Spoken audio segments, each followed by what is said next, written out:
আপনার প্রতিষ্ঠানের miking recording এর জন্য আপনাদের স্টুডিওতে আর টাকা খরচ করতে হবে না। আপনারা চাইলে এআই দিয়ে খুব সহজে এক ক্লিকে আপনাদের প্রতিষ্ঠানের যেকোনো অডিও রেকর্ডিং তৈরি করতে পারেন।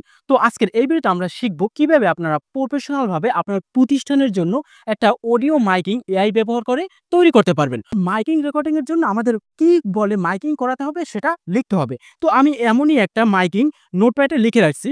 যদি আপনাদের এ সম্পর্কে ধারণা না থাকে তাহলে আপনারা ChatGPT তে আপনার প্রতিষ্ঠানের নাম লিখে দেবেন। তো এটাও আমি ChatGPT এর হেল্প নিয়ে তৈরি করছি। আমি নোটপ্যাডে লিখে রাখছি। আর অবশ্যই মনে রাখবেন আপনাদের যে যোগাযোগ মোবাইল নাম্বারটি যেটা দিবেন সেটা অবশ্যই ইংলিশে দিবেন, বাংলায় দিবেন না। আর বাকি সবকিছু বাংলায় থাকবে। এই লেখাটি টোটালটা আমি সিলেক্ট করে কপি করে নেব। তারপর সরাসরি আমি চলে যাব Google Chrome এ। সার্চ অপশনে আমি লিখব Google AI Studio, সার্চ দিয়ে দেব। এখানে প্রথম যে লিঙ্কটা আসবে এটার উপর আমাদের ক্লিক দিতে হবে। এখান থেকে আমরা নিচে চলে যাব। দেখুন নিচে কয়েকটি অপশন দিয়ে দিয়েছে। একদম শেষে যে অপশনটি এটার উপরে ক্লিক দেব। দেওয়ার পর এখানে কিন্তু এইভাবে আমাদের একটা পেজ দিবে। এখানে যে ৩টা ডট এটার উপরে ক্লিক দেব। এখানে আমরা ২ ভাবে মাইকিং রেকর্ডিং করতে পারবো। চাইলে আপনারা ২ কণ্ঠে তৈরি করতে পারেন, একটা পুরুষ কণ্ঠে, একটা মহিলা কণ্ঠে। তাহলে এখানে মাল্টিপল স্পিকার এটা সিলেক্ট করে দিবেন। তারপর এখানে যে স্পিকার ১ এখানে আপনারা কাকে দিয়ে কি বলাতে চান সেটা লিখে দিবেন এবং স্পিকার ২ এটাকে দিয়ে আপনারা যা বলাতে চান সেটা লিখে দিবেন। তাহলে আপনাদের আলাদা, আলাদা ভয়েস হবে। তো আমি একজনের ভয়েসে তৈরি করব। সেক্ষেত্রে আবার ৩ ডটের উপরে ক্লিক দিয়ে এখানে সিঙ্গেল স্পিকার এটার উপরে ক্লিক দেব এবং নিচ থেকে দেখুন আছে ভয়েস। এটার উপরে ক্লিক দিয়ে এখানে অসংখ্য ভয়েস আছে।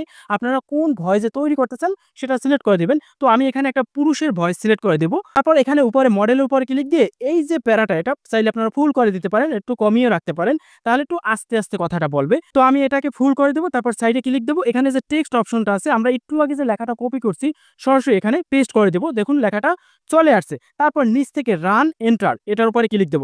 দেওয়ার সাথে, সাথে এখানে একটু সময় নিবে আপনার নেট কানেকশন অনুযায়ী অটোমেটিক কিন্তু তৈরি হয়ে যাবে এবং প্লে হয়ে যাবে। দেখুন আমার মাইকিংটা প্লে হয়ে গেছে। এখন এখান থেকে আমরা এই মাইকিংটা ডাউনলোড করে নেব। সেক্ষেত্রে 3 ডটের উপর ক্লিক দেব। তারপর ডাউনলোডের উপর ক্লিক দেব। সাথে, সাথে এটা কিন্তু ডাউনলোড হয়ে যাবে। এখন এই মাইকিংটা আকর্ষণীয় করার জন্য এটা যে কোয়ালিটির মাইকিং এটার ব্যাকগ্রাউন্ডে গজল থাকা দরকার। তো যে রিলেটেড গজল রাখতে চান সেটা আপনারা ডাউনলোড করে নেবেন। তো আমার গজল অলরেডি আছে। তো এখন এটাকে আমি এডিট করার জন্য আমি সরাসরি ইনশটে চলে যাব।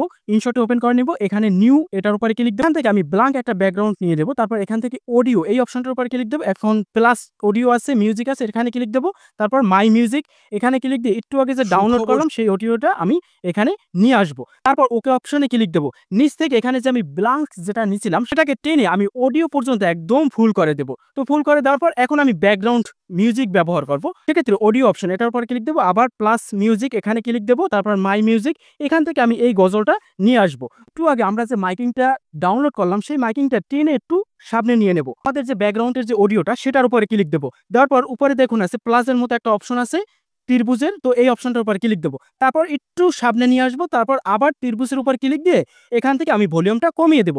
মানে প্রথমে যখন মাইকিংটা শুরু হবে তখন ফুল একটা গজল বাজবে। আর যখন মাইকিংটা কথাটা বলবে তখন অটোমেটিক এই মিউজিকটা ব্যাকগ্রাউন্ডে আস্তে, আস্তে বাজবে। এইজন্য কিন্তু এই সেটিংটা আমরা নিয়েছি।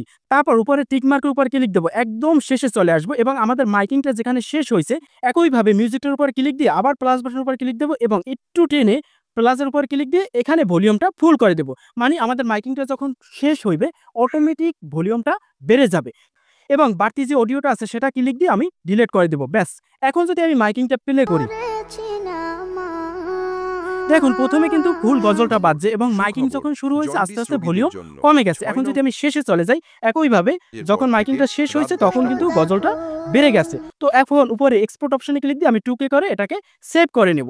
যেহেতু আমাদের মাইকিং গুলো অডিও আকারে হয় তাহলে আমি এটা কিন্তু ভিডিও আকারে তৈরি করছি। এখন এটাকে যে কোনো সফটওয়্যারের মাধ্যমে অডিও করে নিতে পারেন। তো এখন আমি এটাকে অডিও করার জন্য MP3 কনভার্টার এটা ব্যবহার করতে এসেছি। আপনারা চাইলে এটা প্লে স্টোর থেকে ইনস্টল করে নিতে পারেন। তো আমি এটাকে ওপেন করে নিব। তারপর এখানে ফাইল অপশনটা আমি ক্লিক দেব। সাথে, সাথে গ্যালারিতে নিয়ে যাবে। একটু আগে যেটা আমি সেভ করলাম সেটা এখানে নিয়ে আসবো। তারপর এখানে যে অ্যারো বাটনটা এখানে ক্লিক দেব। সাথে, সাথে কিন্তু এটা অডিও হয়ে যাবে। এখন যদি আমি প্লে বাটনের উপরে ক্লিক দেই সাথে, সাথে কিন্তু এটা প্লে হয়ে যাবে। এখন এই মাইকিংটা আপনারা বড় মাইক ব্যবহার করে যে কোনো এলাকায় মাইকিং করাতে পারেন। তো এছাড়াও এই বিষয়ে আপনাদের যদি আর কোনো প্রশ্ন থাকে সরাসরি আমার কমেন্ট সেকশনে প্রশ্ন করতে পারেন।